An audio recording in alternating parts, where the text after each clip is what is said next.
Hello, welcome to Legal Action. My name is David Siegel. Thanks for joining us. Today we're going to be talking about real estate. I want to welcome my guest, Jesse Barrientos. Jesse, how are you today? Very good, Dave. How about yourself? Good to see you. You too. Well, real estate. This is the start of the summer. Right. This is the season, and it's really important for our viewers to kind of have just a general idea of what to expect and to have a little basis of knowledge to be able to kind of know what the right things to ask are and to be informed when they're buying a piece of real estate. And we're not talking about a foreclosure. You know, that's a special kind of a show, I would think. But, you know, just generally buying your first home or buying another home or selling and buying. And so there are a lot of considerations. Yeah, I think it's important to note, too, that we are officially off the bottom of the real estate market. That's been slumping for the last 5 to 7 years. Clients were always asking me, when do you think the bottom is? You know, when is it going to get better? And I would just tell them, we're going to know. You'll know when you know, but we're not there yet. This summer, I think we are there, and statistics are showing that. And there's some encouraging results that are happening in the city of Chicago. Listings are selling very fast. Home values are going up in value slightly. So we're off the bottom. So this is a time when people who have been sitting on the sidelines are ready to get back into the market, whether it be a buy or a sell. So I think this is very timely. Real estate is going to be hot this summer going into the following year. Well, you know, it's still the American dream. There's nothing like owning your piece of real estate because it's yours. And again, instead of having to pay rent, and there are a lot of there are benefits and you know, pros and cons with respect to either situation. Yeah. Well, is it really yours? Because you still have the county tax. No matter whether you own it outright, you have a tax involved. It's yours. There's always going to be taxes. There's always going to be something. And taxes, in everyone's experience, are what? They don't go down.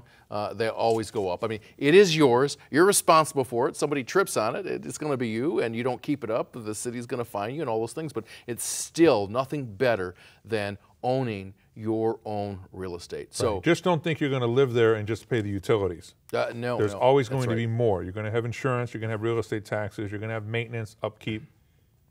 So and utilities, of course. And there's a lot of things to consider. So you know, when somebody decides that, hey, listen, they want to buy a real estate, maybe they're a newlywed, or maybe just somebody, you know, that decides, hey, I'm tired of renting and I have a little bit of a nest egg. I want to make an investment. I want to be able to have some tax advantages and some other things. So they want to buy a real estate. So it's important to find a good realtor. Now, there are good and bad people in every types of professions. So you want somebody, you know, maybe talk to your friends, talk to your attorney if you know, if you have an attorney, you have a relationship with somebody, to be able to get someone that people are kind of satisfied with. Yeah, you want someone who's diligent, who's going to work hard, going to find you the buys, and going to show you the right properties. Exactly. But I just want to caution people too, if you're living with a friend or a family member, maybe you're not paying rent, maybe you're paying low rent, you might want to think twice before you jump off into the market. Just look at your situation. How are you financially? Do you have enough saved up? How is your credit? Are you carrying a lot of debt? Maybe you want to wait a little while.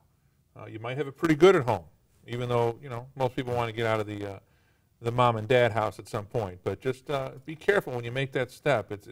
It's a huge commitment.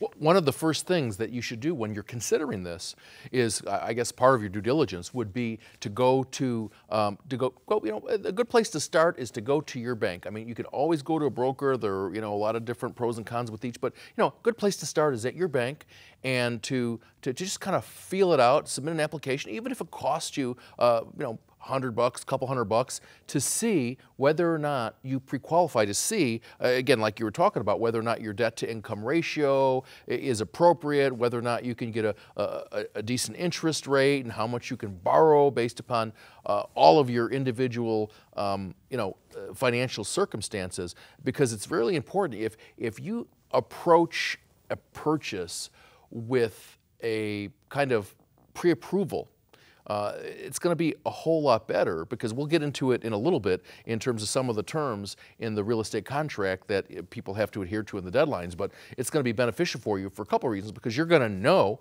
that, hey, you're pre-qualified for this amount, so that'll make you feel a little bit better. There's no guessing about it.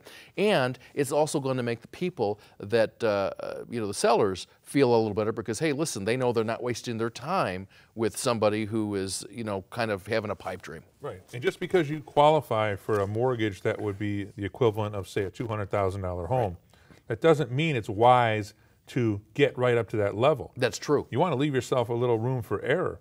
Right. There's job loss, there's illness, there's injury, there's divorce, there's emergency situations where you don't want to be maxed out in terms of what you're paying on a mortgage. You want to have a little cushion so you can breathe a little easier. You don't want to live paycheck to paycheck. You don't want to be cash poor, just in case your furnace goes out or something else happens, and then what are you going to do? So that's really good advice. But one of the first things you're going to do when you have your realtor and they're going to show you some listings, some places, they're going to find out, hey, what are you looking for, kind of what your price range is, because there's no sense in looking at a $5 million piece of real estate when you can't afford that. I mean, it might be okay to look at it, just to look at it, but realistically, productively speaking, to be able to find out what that is and what area you want to live in, what type of home that you want, all those considerations, and then go with your realtor and set up these appointments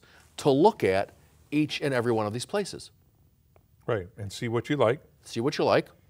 You don't have to rush into it. Doesn't have to be today. I mean, I know people are excited, especially first-time home buyers, and they see something they're in love with. That's the other thing I would tell you. Don't, when you go to a place and perhaps the other real estate agent, the seller's real estate agent's there, or the sellers are even there. You don't want to say, oh, I'm in love with it. You don't want to give you want to have the poker face when you go in there. The seller should not be there when but you're doing certainly his real estate agent might be there, but sometimes the sellers are. Okay. And so, you don't want to, hey, you just want to go to your, if you're buying it with your spouse or whomever, you just want to go and say, hey, listen, what do you think? You don't want to do that kind of privately. You don't want to make a spectacle of that. But let's say then after you've looked at a few places, right, Dave, you finally have decided that this place is where you want to make an offer. The price is within your range. Things are relatively new, maybe not a whole lot to fix or to repair, and you're willing and going to make an offer. Or maybe you want a project. Maybe you're someone who could fix it up and you're trying to buy something at undervalue because they know it needs a little TLC. Yeah, and those are all considerations. If you're a handy person, you're going to save a lot of money, shave a whole lot off of it, and be able to get a bigger bang for your buck to be able to do that, because the sellers know in order to fix it up, they're going to have to expend X amount of money. And so that's kind of like the ebb and flow of kind of negotiating with that. But one of the first things you have when you decide that you're going to make an offer is a real estate contract. We've got a sample one here. It's the multi-board residential real estate contract. They update them every so often, and there's a lot of terms in here that are, of course, the parties. That's something, the buyers and the sellers are kind of a description of the real estate itself.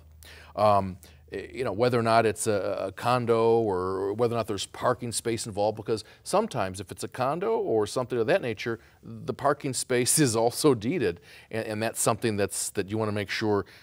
Separate price, separate tax bill. Separate price, exactly. I mean, you want to make sure that you understand that. And then it talks about what is included. They got different kinds of things for fixtures. Dave, just go over some of the things they have on there. Well, you've got the refrigerator, the oven, the range, the microwave, dishwasher, garbage disposal, all the kitchen appliances. Sump pump, fans, exactly, ceiling system. fans. Generally anything that's really attached. I mean, sometimes I suppose, if there's something that is just maybe an item that has a special meaning to a buyer or rather to the seller, they may be specific and say, specifically say, hey, listen, this does not include, Uncle Joe's, I don't know, cabinet or shelf or whatever. Yeah. But you just want to make sure that those are kind of marked.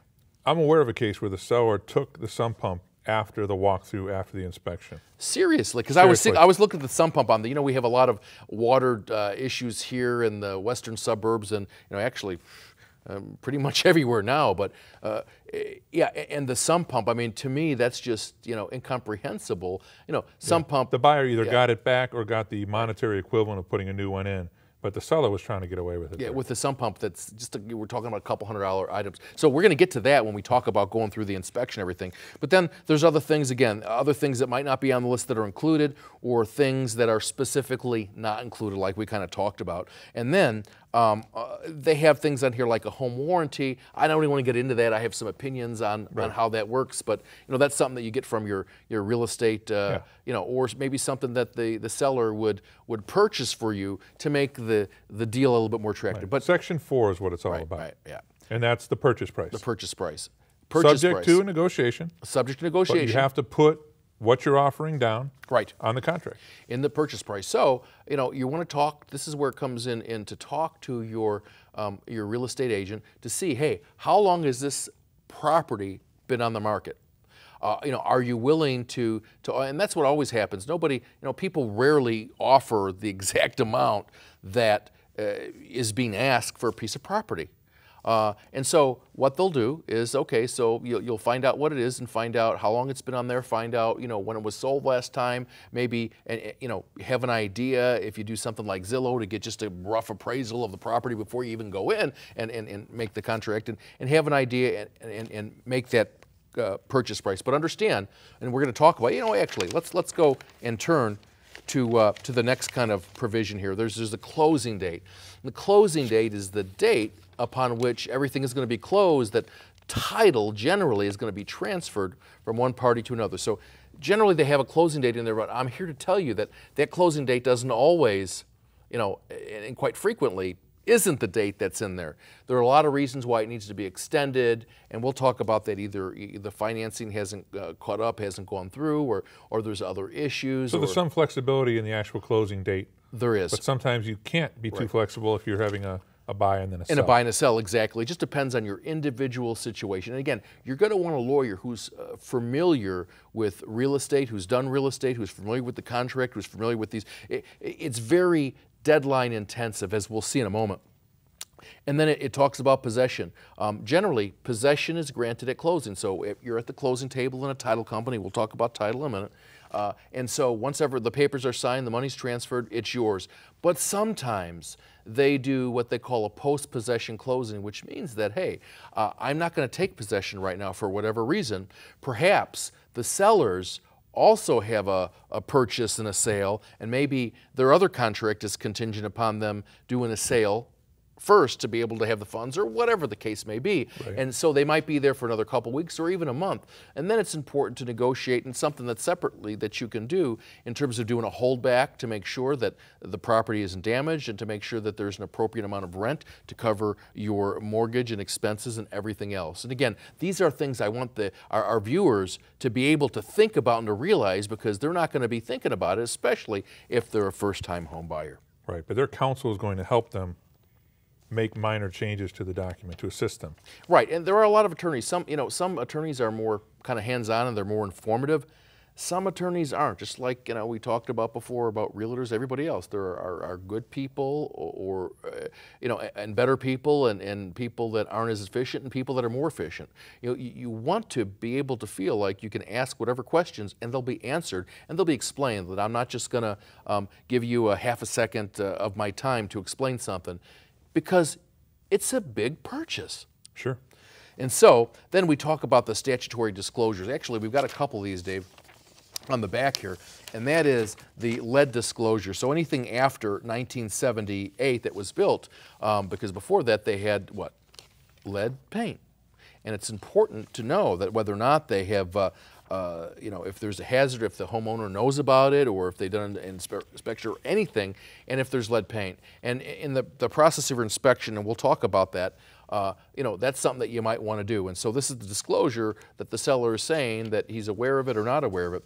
One of the other disclosures is the Residential Real Property Disclosure Report. And that, Dave, you're familiar with. Sure. And it basically talks about things like what? Well, whether or not there's been flooding, right? Whether or not there's structural damage, whether or not there's defects to any of the that they're aware of, right? Appliances, unsafe drinking water in the property, things like that. And if they're aware of it, and they don't check it. I've done litigation after closing where, generally this relates to flooding, where they've said they've never gotten any water, and then okay, maybe a few months after the person buys it, or they get a flood, and it's pretty clear that they've had water before, and then then you're going to spend the next few years of your life in civil court litigating this whole issue, and So and if you're a everything else. seller, disclose it. Disclose it. You know what? Don't try and pull the wool Don't try and over. pull the wool, even if you've corrected it. And even if you've corrected, there's some case law that goes both ways, where if you've corrected it and it's abated or anything else, you don't necessarily have to. The best course is just to say that, hey, you know what? I had this little seepage during this, tsunami or torrential rain, and we've completed it, and save your paperwork. Here, we had whatever company come in and they seal-proofed it or did whatever. Keep those papers together, because those are going to be important. So it's important to disclose it. So those are the disclosures. Then we have Prorations. different kinds of prorations, and we're talking generally about taxes. Now, taxes are paid in arrears. So that means you're paying this year for last year. And what did we say earlier about taxes, Dave? They're never going down. They're never going down. They're always Usually going up. not going down. Right. Generally, with our great legislature and our state and every place else, they're looking for money. And so one of the places and sources of revenue is to just raise the taxes, raise the property taxes, raise other kinds of taxes. And so generally, when we talk about the prorations, and a lot of times, people are going to want 100%, which is great. Hey, so that means that you might lose on it if the taxes go up, because again, you're paying in arrears. Generally, the seller is going to want something lower, 105%, and the buyer is going to want something higher, like 110. It just depends upon the history. You also want to make sure that you don't have any kind of exemptions, like senior exemption where it's holding it down. So you want an attorney who knows what he or she is doing to be able to look at that, because once that's sold and that exemption, senior exemption or whatever, no longer applies, guess what? That proration isn't going to look like it has the past several times for the taxes. And who's going to have to pay, Dave? The new owner. The new owner. Absolutely right.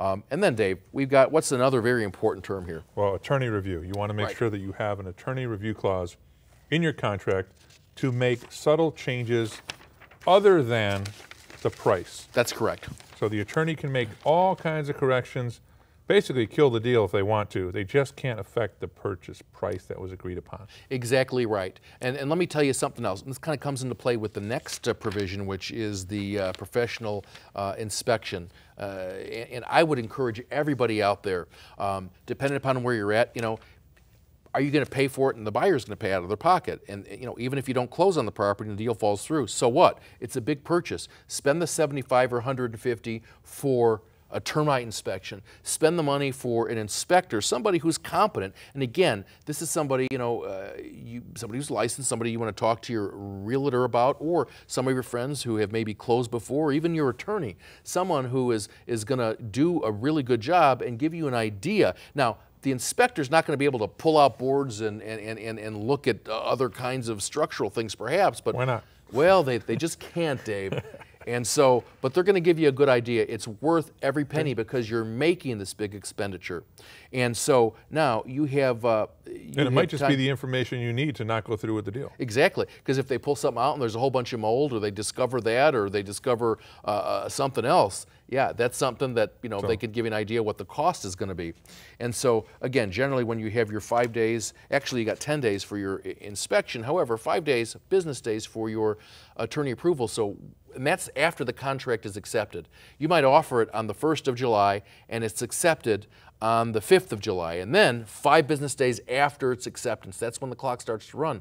But you want to have your ducks in a row, and you want to have the inspector out there and everybody, so that your attorney and that you get the report from the inspector before the attorney provision or attorney review has transpired and has expired, so that you can make a modification request. That's correct. And so you said you can't change price. That's true. However, what you can do, if the inspection reveals something like, oh, there's a bad roof or a bad driveway or Foundation cracking or windows or whatever, you can request one of two things. You can, now understand, this might kill the deal because it's technically what they call a counteroffer. That's okay. And that's exactly right. Feel comfortable about it. Mm-hmm. You want to make sure that things are taken, because these are big expenses that might not be able to handle. So you're going to want to be able to to either one of two things: either request that the sellers repair it or replace it. Now, very carefully, by a licensed, insured, and bonded contractor. You don't want Joe Subject to homeowner, reinspection. Subject to reinspection. You don't want Joe homeowner to to do it because you don't know. You want Joe to the make plumber. sure that it's done right. Exactly. You want to make sure it's done right. I know Joe the plumber. Who you're talking about, Dave? Not that Joe the plumber. So you want to make sure that that's done correct. Or in the alternative, you might want to be able to get a credit at closing off of the purchase price to be able to take care of it on your own. But again, you're going to have to be very careful and very sure you have a really good idea what that's going to cost to repair and to fix. Right. So anyway, Let's talk about Section 11, the mortgage contingency. This is another area where if someone has it in the contract that they must be approved or qualified for a mortgage within a certain number of days, otherwise they can back out of the deal. right. So and- if you're a seller, you want somebody who is already pre-approved who's going to waive this mortgage contingency clause. Well, I still wouldn't recommend waiving it because even though it's better to have it so you have a better idea, because anything can happen. Life is so uncertain in terms of a lot of different things. But here's the thing, again, deadline oriented. You want to make sure that, hey, listen, because if you don't have your mortgage approval, you don't have it, your guarantee from the mortgage company that you have it, you're going to want your attorney to send a letter requesting that date get extended. Yeah, I'm saying the seller is not going to want a buyer who is going to purchase subject to qualifying a mortgage. Oh, that's true. The seller wants to know that this deal is Right. ready to go, Right. either for cash or the mortgage is pre-approved. He does, but again, they're going to have to look at everything, and the bank and your lender is going to have to do an appraisal. So there's still some iffies because, hey, you might be trying to get the property and it might not be worth what they think it's worth. So for the seller, yeah, that's the best ideal. For the buyer, that gives you a level of protection of what it's designed to do. So that's very important. Homeowners insurance, you want to be able to take care of that yourself because if you have your lender do it, it's going to cost a whole lot more. We're not going to talk about flood insurance. We'll just speak for that self. All the people who have had water in their basements and everything else, not a bad idea, even if you're not in floodplain. We're not going to talk about condos or anything like that. We're going to talk about doing things like the deed. Your attorney's going to prepare the paperwork. The deed is what actually transfers title of We're the talking property. about a quitclaim deed. Well, no, we're talking about a Warranty warranty deed, deed. which is a complete and utter transfer of everything. Then we're talking about title. Now, you have different title companies where it's title insurance. They're going to insure it, basically your chain of title. So they're going to go back and they're going to look and see who actually the owner is, and they're going to provide you for that amount of money, generally the purchase price, that, hey, listen, it's going to guarantee that if there's any problems or anything like that, they're going to guarantee it so that you don't incur that cost. Now, of course, there's a cost for the title to do that as well. Well, you couldn't close without title insurance, Right, exactly. correct? You can't do that in Illinois. No, you want to make sure that you're getting good title to avoid fraud and all kinds of things. And then there's the PLATA survey. That's generally and according to this contract and most contracts. What if you don't want to take a survey? It is, well, it's the seller's responsibility. Okay. And, seller's attorney might say, we don't want to do a survey, but it's a good idea to have a marked survey so you can see the specific boundaries of your anticipated home there. Okay. And then we talked about escrow and all those kind of, in terms of taxes and everything else. We talk about notices, the importance of being able to, to get things on time and to do those kinds of things. And so, Time is of the essence of this contract. time is of the essence. I mean, there's some other kind of riders on here, depending upon financing and depending upon all different kinds of things. As is condition, sometimes you'll, get a property, depending upon how you're buying it. It might be, hey, that's the way that it is, and we're done with it, and there's nothing else you can do about it. So that's kind of how that works. So now, Dave, you're at the point where we've gone through this. You got the inspection. There's some things you want to take care of.